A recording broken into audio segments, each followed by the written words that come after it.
Hello guys, again all of you are most welcome. So today we are going to start gravitation.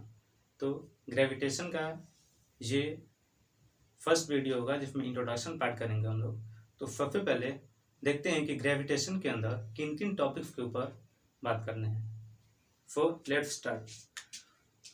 सबसे पहले gravitation के अंदर हम लोगों को ये जानना है कि ग्रेविटी और ग्रेविटेशनल के बीच क्या डिफरेंस होता है and what is the actual difference between the gravity and gravitational.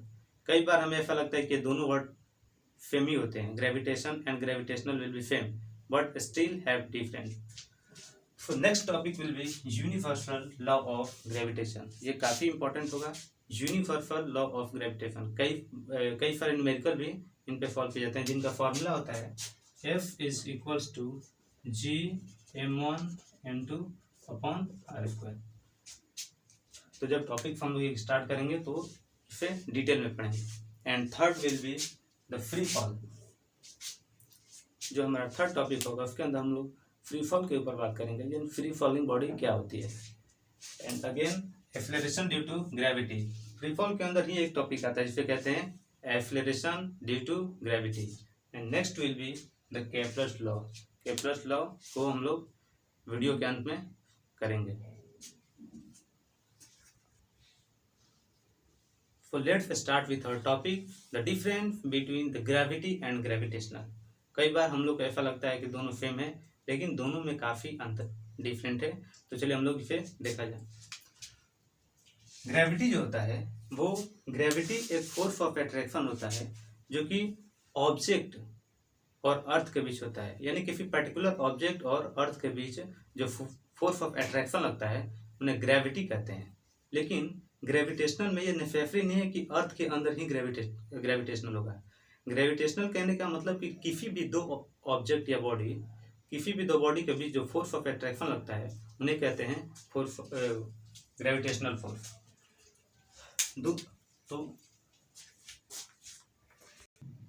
तो यही इसके अंदर मेजर डिफरेंस होते हैं कि जो ग्रेविटी होता है वो अर्थ से रिलेटेड होता है, यानी अर्थ के किसी ऑब्जेक्ट के इन दोनों के बीच जो अट्रैक्शन होता है उसको कहते हैं हम ग्रेविटी। तो चलिए इसका फॉर्मूला भी डिफरेंट होता है, यानी यहाँ पे हम लोग समझते हैं ये कोई ऑब्जेक्ट है और यहाँ हमारा अर्थ का जो सरफेस है, ये हमारा अर्थ सरफेस है और ये ऑब्जेक्ट है। तो जब पर्टिकुलर किसी ऑब्जेक्ट और अर्थ के बीच द फोर्स ऑफ ग्रेविटी काम करती है उसे ही कहते हैं ग्रेविटी। लेकिन ये जो हमारा ग्रेविटेशनल होता है, ये ग्रेविटेशनल के अंदर जरूरी नहीं है कि ऑब्जेक्ट और अर्थ के बीच ही होगा, किसी भी दो ऑब्जेक्ट के बीच ग्रेविटी फोर्स काम करती है, ग्रेविटेशनल फोर्स काम करती है। तो यहाँ पे जैसे suppose m1 is the mass of other object and m2 will also, यानी यहाँ पे दो डिफरेंट ऑब्जेक्ट है और इन दोनों डिफरेंट के ऑब्जेक्ट के बीच जो डिस्टेंस r है, तो इसका जो फॉर्मूला हो जाता है F is equals to G m1 m2 upon R square. तो ये हमारा ग्रेविटेशनल फोर्स काम करती है जो कि किसी भी दो ऑब्जेक्ट के बीच लगने वाली फोर्स होती है। लेकिन हमारा जो ग्रेविटी होता है वो ग्रेविटी केवल ऑब्जेक्ट और किसी पर्टिकुलर ऑब्जेक्ट और अर्थ के बीच काम करती है, और इसका जो फॉर्मूला होता है वो भी डिफरेंट होता है। यानी इसका जो फॉर्मूला होता है F is equals to m into g. ये जो फॉर्मूला आया है वो न्यूटन के सेकेंड लॉ से आया है। F is equals to M G, Newton के सेकेंड, क्योंकि न्यूटन सेकेंड लॉ में हमें ये पढ़ा जाता है कि force is equals to mass into acceleration. F is equals to m है, तो ये जो ए आता है वो एक्सेलरेशन होता है। लेकिन यहाँ पे जो एक्सेलरेशन आया है वो ग्रेविटी की वजह से आया है, इसलिए हम लोग ए की जगह जी लिखते हैं। यानी F is equals to M G, force is equal to mass into acceleration due to gravity. So let's start with our second topic, that is universal law of gravitation। तो चलिए यूनिवर्सल लॉ ऑफ ग्रेविटेशन को देखते हैं। सबसे पहले universal law of gravitation ये जो दो ऑब्जेक्ट पर काम करती है इनका जो मैथमेटिकल कैलकुलेशन क्या होता है वो सब भी और फार्मूला भी हम लोग ड्राइव करने जा रहे हैं। तो सबसे पहले यहाँ पे हमने लिख रखा है कि this law state that every object in the universe attract other object with a force. यानी इस यूनिवर्स में हर एक बॉडी किसी दूसरे बॉडी को जिस फोर्स से अट्रैक्ट करती है उसी फोर्स को कहते हैं यूनिवर्सल लॉ ऑफ अट्रैक्शन। अच्छा, सबसे पहले हम लोग ये समझे कि इसका नाम यूनिवर्सल ही क्यों पड़ा, वाई यूनिवर्सल। इस लॉ को यूनिवर्सल लॉ इसलिए कहते हैं क्योंकि ये पर्टिकुलर लॉ यूनिवर्स के हर एक ऑब्जेक्ट पे अप्लाइड होता है। ये लॉ है वो सबके लिए वैलिड है, इसलिए कहते हैं ये यूनिवर्सल लॉ। तो चलिए इसका मैथमेटिकल कैलकुलेशन देखते हैं कि किस प्रकार से होता है। तो सपोज यहाँ कोई ऑब्जेक्ट है जिसका मास m1 है and the second object and which mass will be m2 and the distance between them is r। तो ऐसे में हमें एक इक्वेशन दिया गया है कि f जो होता है वो f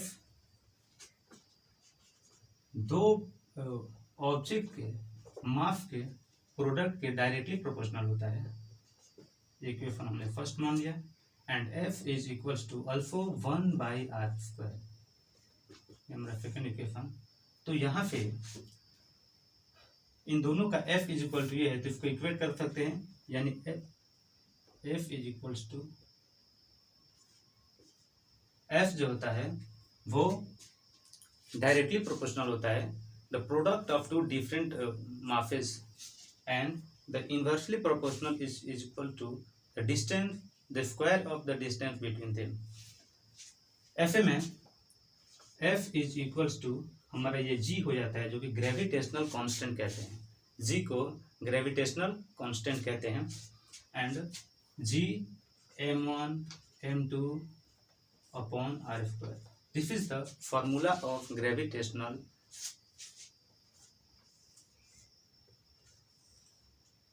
तो ये हमारा ग्रेविटेशनल फोर्स का एक्चुअल फार्मूला है।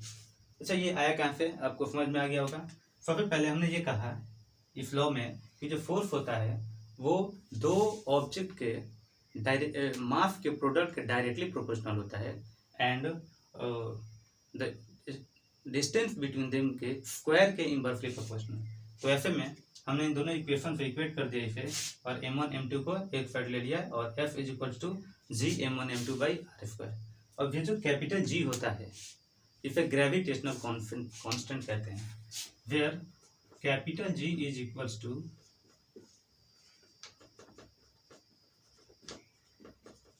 Gravitation constant.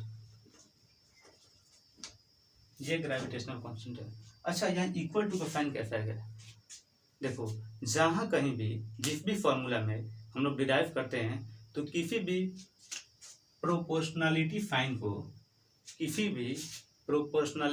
को हटाने के लिए किसी भी कांस्टेंट का यूज किया जाता है और इसीलिए प्रोपोर्शनलिटी साइन के जगह हम लोग इक्वल टू का साइन देते हैं। ऐसा इसलिए होता है क्योंकि जब भी इक्वल टू का साइन आएगा वहाँ पे किसी एक ग्रेविटेशनल कांस्टेंट की जरूरत होती है। तो यहाँ पे ग्रेविटेशनल कांस्टेंट कैपिटल G हो गया और इसका जो वैल्यू होता है और G का वैल्यू होता है 6.67 इंटू 10⁻⁻11 और इसका जो SI यूनिट होता है वो होता है न्यूटन मीटर स्क्वायर पर kg²। तो ये रहा हमारा यूनिवर्सल लॉ ऑफ ग्रेविटेशन।